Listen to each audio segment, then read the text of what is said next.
Good morning, you're watching Poll Trendo. This is a special update, and I'm Jeffrey Parrish.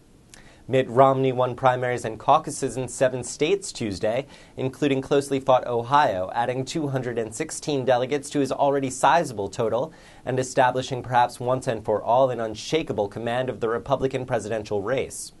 "I'm going to get this nomination," Romney told cheering supporters in Massachusetts, his home state, as the former Mass governor called it. "We're doing some counting, and it looks good." With his victories in Ohio, Vermont, Massachusetts, Virginia, Idaho, Alaska, and Wyoming, Romney can now count on 415 delegates, 87 more than the 328 captured by his 3 rivals combined.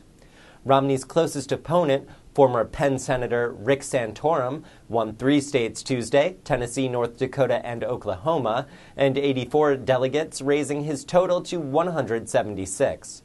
The 11th state to go to the polls Super Tuesday, Georgia, went to native son Newt Gingrich, who badly faltered or did not compete at all in the remaining 10.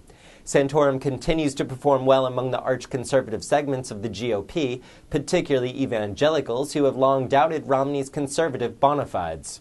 If Romney failed Tuesday in any significant respect, it was in his inability to capture a decisive portion of the arch-conservative vote, whose continued preference for Santorum prevents Romney from finishing in the short run a primary contest that he is otherwise virtually guaranteed of winning. His long odds aside, Santorum appears to have no intention of dropping out, declaring Tuesday evening in Ohio, "We've won the West, the Midwest, and the South, and we're ready to win across the country." Indeed, in the coming weeks, Santorum can expect to do very well, as 3 delegate-rich and deeply conservative states hold primaries on either March 10th or March 13th.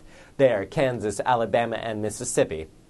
Victories there would put the former Penn senator in a strong position to plausibly contest the April primaries scheduled to take place throughout the Midwest and Northeast, territory considered congenial to Romney.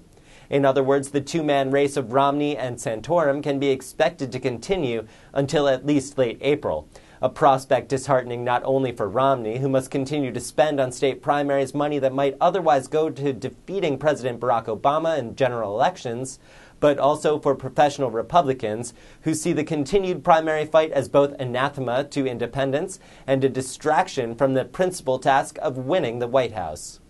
"This is a kind of painful chapter," South Dakota Senator John Thune told Politico. "There's a point at which we're going to have to conclude if we're going to win in the fall, we have to get behind a nominee and start focusing on our real opponent." Senator Bob McDonnell said, "While they're duking it out and beating each other up a little bit, I think there's pros and cons that you're hearing about in the media, and so it dampens enthusiasm a little bit. Nobody's really laid much of a glove directly on President Obama." For Poll Trendo, this has been a special update. I'm Jeffrey Parrish.